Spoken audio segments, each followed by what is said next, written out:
your child feels like a task is very overwhelming. I can't get dressed. It's going to take me so long. Or a shower or something. And you can say, how long do you think it'll take? And time them when they do it. And then show them the situation. Hyperactivity and loving to read is never a bad thing. In fact, he's probably learning so much. When you read a book, you can sometimes read that page 3 times and not actually understand what you just read. It's very difficult. They get a lot of negative feedback from teachers because they can't do what they're being asked to do. They're missing out on social interactions. Maybe they're being left out a lot. So they feel really bad about themselves. So the more that you're able to give them. Hi everyone, welcome back to ADTV. I'm Sabina Lee. I have a very special guest joining us, Tara Hamilton. Tara is not only an experienced ADHD coach, but also a parent raising a child with ADHD. Her unique perspective, both as a professional and as a mom, will give us incredible insight into the challenges and strategies involved in supporting children. We'll be asking Tara some questions already asked by parents who are looking for guidance and practical advice. So let's get started.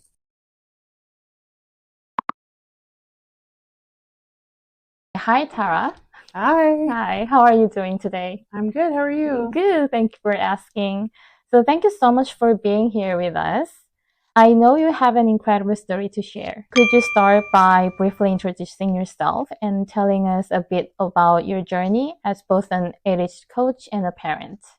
Sure. My journey started with my daughter, who was 7 years old, was struggling at school a lot, and the teachers recommended that we get her tested for ADHD. And so we did that. She was diagnosed, and that started a journey where we realized very quickly. And so once we had the diagnosis, we realized that we needed to learn everything we could about it just to be able to support our daughter.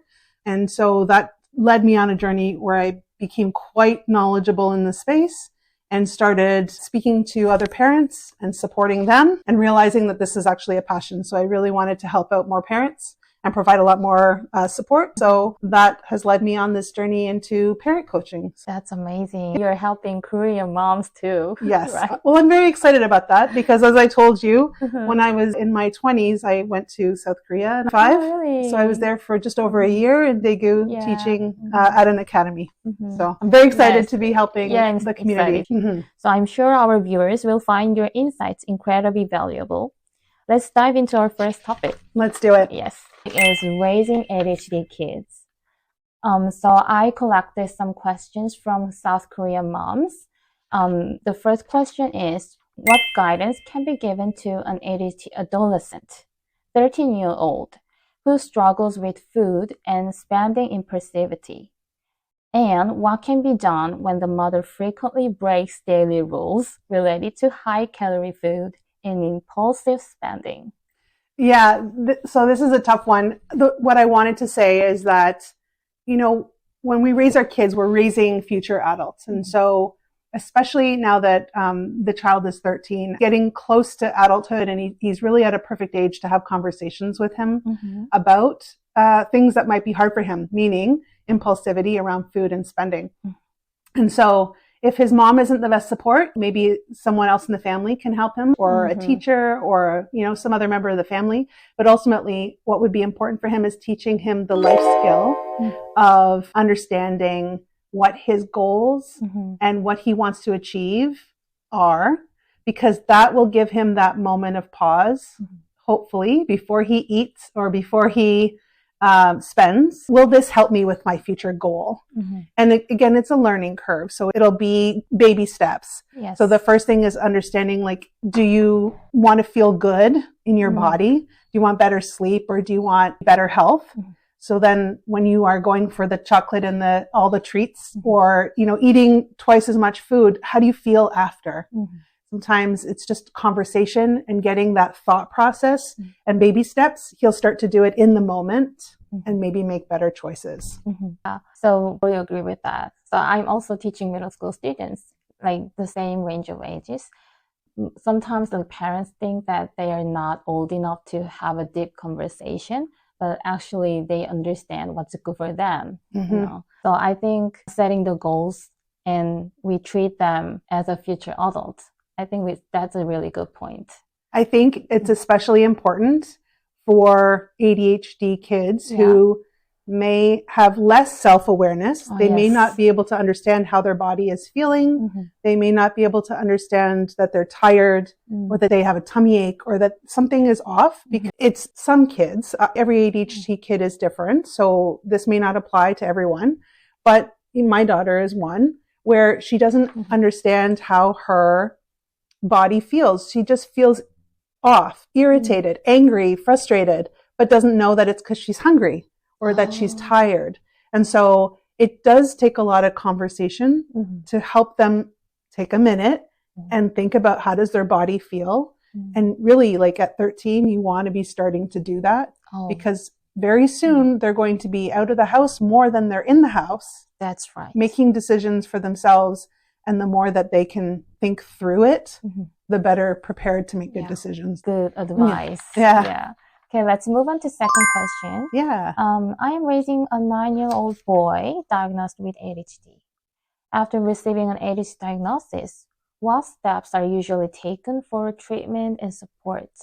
In South Korea, a diagnosis is typically followed by medication, but we rarely receive information about classes, programs, or other support systems for ADHD children, which I find lacking.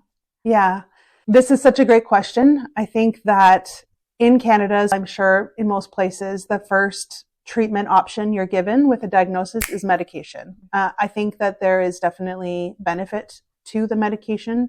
Finding the right one is important, making sure you as a family are comfortable with the decision.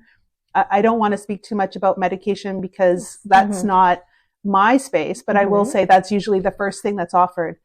But it doesn't address all of the challenges that your child's going to face. It will not help with emotional regulation. It won't help them be on time. It won't help them break down big projects into smaller chunks to get it done. They need the strategies. And so there's other programs like executive function coaches that your child could do. Behavioral therapy, which is if your child has challenges with behavior, sometimes therapy will help them maybe choose a different behavior in the moment. There's classroom accommodations where your classroom can be set up that makes it a little bit easier for your child to learn. Maybe they need quiet. Maybe they need to be buddied up with somebody because body doubling and doing something as a group is easier for them than alone. Other things like meditation, mindfulness, like I mentioned about being connected to your body, being able to take a pause, being able to slow your thoughts down. You know, there's a lot of hyperactivity on the outside with ADHD, but what you don't see is there is hyperactivity in the brain. The thoughts are constant. So if you can slow your brain down for a minute, that's also really helpful. Sleep support. I wanted to call that out. There's a lot of ADHD kids that struggle with sleep. And so even just being able to help your child get better sleep can also really help them with their symptoms because the more tired they are, the stronger the symptoms will be and harder to focus. So I have a question. Like, does your daughter take medicine too? South Korea, many parents are worried about like an insomnia. They go to sleep very late time. And I think it's cultural because Korean kids need to study from the early age, very late at night. So after parents come to house, they usually start studying from 8 p.m. or something. Because after school is all the academies. I remember. But there's so many different options for medication now. There's stimulant medications, which is where it creates more dopamine in the brain. There's non-stimulants, which are the ones that keep the dopamine around longer. So if your child is on that, make sure they take it like in the morning so that it wears off by bedtime. Got it. Don't give your child a dose in the afternoon because it will absolutely stop them from being able to sleep at night. And then there's also short acting, which I don't have any experience with, but there are short acting medications that children will sometimes take after school if they've got sports and they have to be able to focus or do activities in the evening. And then it wears off quickly.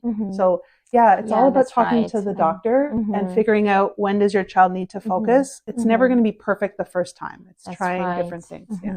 So can I ask you what time your daughters go to sleep? Yeah. So our daughters need sleep, and we are lucky that our children don't have so much work at this young age that they need to stay up That's late. right. So we have flexibility there. Mm-hmm. So the school day is where she needs the most focus. So Mm-hmm. she'll take it at breakfast Mm-hmm. and it will wear off by bedtime for sure. Yes. I will also say that some medications affect appetite. Mm-hmm. So if your Yeah. child doesn't want to eat, Mm-hmm. then sometimes you have to, again, be flexible, make sure your child has a big breakfast Yes. before Mhm. the medication kicks in. And some snacks after school. And just little tiny snacks they can pop in at school and Mhm. after school. Mhm. And then when it wears off, let them snack and eat as much as they want. It's going to feel weird because you aren't having your proper sit down meal.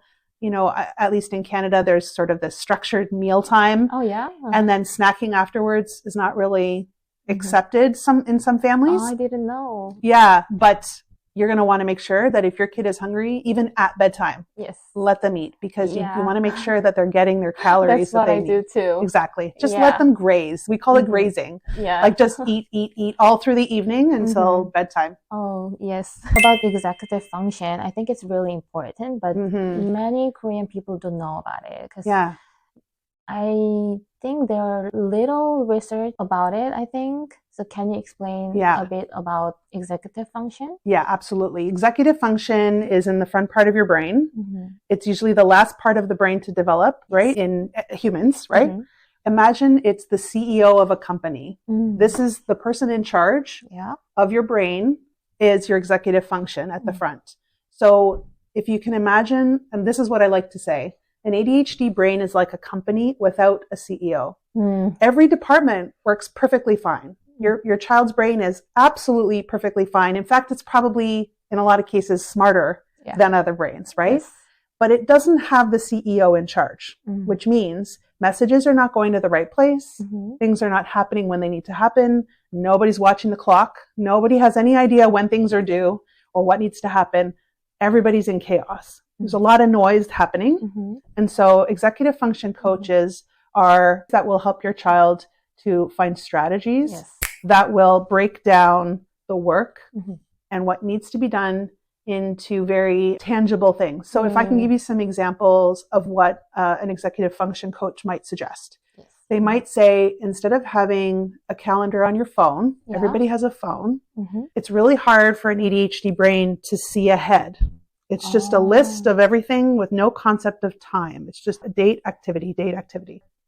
I can show you, maybe you can take a shot of it, of what our family calendar looks like, Yeah, I which is saw a that. visual Yeah. calendar Uh-huh. that is this big. Mhm. Every date, every square Mhm. for each date of the month, Mm. color coded. Mhm. So if it's my activity, it's in green. Mhm. And if it's my child's, it's in red. So visually, because I have ADHD as Yes. well, Mhm. this helps me essentially manage my Uh-huh. family and my life because I can see at a glance Mhm. and I have visual representation of the time. Yeah. This is a week away because I can see the whole week. Mhm. But if it's listed on my phone, I don't have any concept of that. Oh. Another Got executive it. function Mhm. tactic could be a visual timer so that your Mhm. child can see 15 minutes and it will count Uh-huh. down and, it'll visually show them Right. they don't have any concept of time Yes. in their head. Mhm. The other thing this is really helpful for is if, for example, your child feels like a task is very overwhelming. I know. can't get dressed. It's going to take me so long. Mhm. Or a shower or something. And you can say, how long do you think it'll take? Mhm. And time them when they do it. And then show them that only took 5 minutes. To compare. It helps them understand that task is only a Mhm. 5-minute task because in their brain, they think it's a way bigger task than that. Yeah. So executive function coaches really help them, give them strategies to manage their day-to-day life, Mhm. knowing that their brain just is missing a little bit of that Good. automatically. Yeah. Thank you for the explanation. So number 3, my child has a tendency to hyper-focus on books. Yeah. I feel as though he may be using reading as a way to avoid resting his brain, even for brief moments. Mhm. Should I intervene to help him balance his reading habits? It's a very good question. And I would say hyperactivity can be a superpower. It can be a strength in the ADHD Mhm. brain. If it is interfering with daily life, meaning if he's not sleeping, if he's not hanging out with his friends because Mhm. he's reading so much, Mm. if he's not doing his schoolwork, now it's starting to impact his life. that's where you may want to step in. Mm-hmm. So I think it would just depend on the situation. Hyperactivity and loving to read is never a bad thing. In fact, he's probably learning so much That's and right. his brain is so engaged. Mm-hmm. That's never a bad thing. Okay. So just make sure that it's not the only thing. Mm-hmm. And if it's replacing something else, Mm-hmm. then there's a conversation. Okay. Now maybe let's agree Mm-hmm. that you'll have to do your homework at this time and then you Mm-hmm. can read for this time. How old the child is, Yes. you want to agree together Yes. because they need to learn how to do that when you're not around. Mm-hmm. So have a conversation, have an agreement. We love your reading. Yes. And let's just make sure we don't forget about the other things we have to do. Good. Okay. Yeah. So next question. What are the most effective training methods for children with slow processing speed? Mm-hmm. Yeah, the most worried part. Yeah. They're just too slow sometimes. Yeah. So I think the word in the question training method, I don't think that you can change the slow processing speed. I think it naturally will get faster as the brain develops. As slow as it is when they're 6, it'll be a little faster when they're 10. It'll be a lot faster when they're 20, but it still might be slower than a typical brain. Mm-hmm. So I think what's more important is to focus on the strategies. Mm-hmm. So if they're in school, the slow processing speed could mean that when they hear it verbally, Mm-hmm. they're not able to make sense of it. So maybe they need it in writing. Maybe they need a video. Maybe they need to be able to listen to it twice. I'm sure this will resonate for a lot of ADHD people. Mm-hmm. When you read a book, you can sometimes read that page 3 times and not actually understand what you just read. It's very difficult, but if I have the time to reread it, Mm-hmm. it'll eventually kick in, right? Oh, yes. But at school, sometimes you get one chance at it. I know. So another option too is you have to talk to the teacher about working with your child. For example, if there's reading comprehension, to read it, maybe they get the questions in advance Mm-hmm. so that when they're reading it, they're already looking for the answers and it will make, it'll stick better. Oh, good. Things like that. Yeah. Yeah, good advice. And next one, I have also been diagnosed with ADHD. And my child who has a cognitive score of 89 has also been diagnosed with ADHD. As a parent with similar challenges, how can I shift my negative thoughts, especially when raising a kid who has struggles in daily life and social skills too?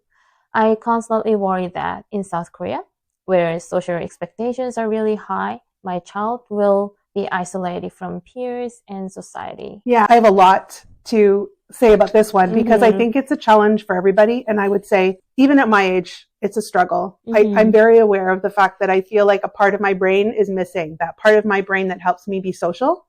It just is different in my brain. And I'm sure it's different in all the ADHD brains. It's like speaking a different language or being able to understand social cues. So it's definitely something that even my 10-year-old daughter is struggling with on a daily basis. So it's such a great question. And I really love that you asked that. I would say 4 things. 1, practice. So for your child and probably for you too, if you're less social, if you don't like being social, it's so much easier to stay home and be less social because that's your comfort zone. But it'll be important for you to go out of your comfort zone to help your child by letting them practice because you can't practice it alone. It needs to be in a social environment. One-on-one is the best way to do it because it's very intimidating to be in a group and trying to keep track of conversation and know what to say and when to say it. So one-on-one is the best way to do it. So try to do play dates and things like that. Number 2, try to find a friend for your child that has similar interests. It's so much easier to talk to someone when you have things in common that you like to talk about versus, you know, making small talk about school or friends. For example, if they like music, try to find a band they can join, or if they like reading, maybe a book club or, you know, other activities that match up to their interests. The third one is building their confidence. So, you know, ADHD people are really hard on themselves and they feel really bad. They get a lot of negative feedback from teachers because they can't do what they're being asked to do. They're missing out on social interactions. Maybe they're being left out a lot.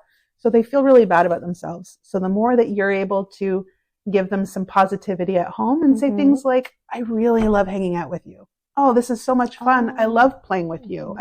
I love the things that you say. Let's keep talking. You're really cool. Like anything that you can think of to just keep reinforcing the good stuff will help to balance out the negative when they're at school. And then the last one is this parent mentioned that she struggles too.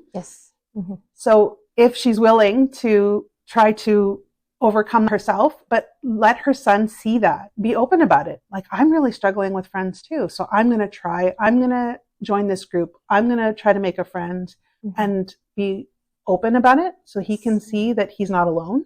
He can make that connection more, like with his parent, that I can be vulnerable because she's being vulnerable with me. And as well, ADHD kids love being problem solvers.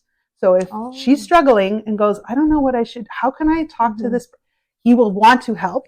And it really helps him think through his own problems without realizing he's thinking through his own problems. That's a good way. Yeah. Yeah. So get him involved. So sometimes like sharing parents' experience with kids, it really helps. Absolutely. Right? Yeah. Let me move on to the next question too. Do you have any tips on how parents can help a child with low attention span at home? Yeah, this is a very common thing too. So I would say two things. One is sometimes if you are able to break the work down into smaller chunks. So if the attention span is needed for homework, how do you break it up into chunks? If your child is small, maybe you want to do them in 10-minute chunks. If they're middle school or high school, maybe it's 20 minutes or so, and then have like a 5-minute break in there. And so your child only has to think about working for 20 minutes. Like a Pomodoro? That's exactly, I was going to tell you, that is exactly it. Because knowing that there's an end time and seeing a visual timer, having a little mini reward, like you get to get up, you get to do something, you get to grab a snack, you get to put on a song, whatever motivates them to take a little break, it will help them more focused in that 20 minutes. Because when it stretches out for a long time, it's really hard to keep your focus for that long. Agree. Yeah. And then the other one too is, I don't think you can train to have a longer attention span, but sometimes it's hard to focus on a single task because, as I mentioned before, the brain is really busy and there's a lot of thoughts. So if I try to read something, I'm thinking about the shopping list. I'm thinking about the argument I had with my husband. I'm thinking about how am I going to help my kids with the homework. It's hard for me to just focus on this. So what you can do is distract the brain, and you can do that with playing instrumental music. And so the brain's listening to the music and allows part of the brain to focus on the work. Interesting. Or sometimes, and that works with sleep too. A child lying in a quiet room, it's not quiet in their head. So if you want to put some music on or a story that they've heard 100 times, not really exciting for them, but it's calming and they can listen to it. So interesting, because it totally worked for my son. Yes. And listening to classical music while he's sleeping, it helped him just go to sleep really fast. Absolutely. Yeah. And maybe you play around with what kind of music. Maybe it's a story. For me, there is an app called Brain FM. You have to pay for it, monthly subscription, but it has that kind of neutral music it's ambient music, a little bit like you can do it for sleep, for work, for meditation. Yeah. And you can choose, and it just tunes right into that part of your brain to keep your brain busy so that you can focus on tasks. And I've used it myself, and I can't believe how fast I get through my work once that's playing, because my brain is distracted enough that I can focus on the work that I have to do. Awesome. So I find that really helpful. Yeah.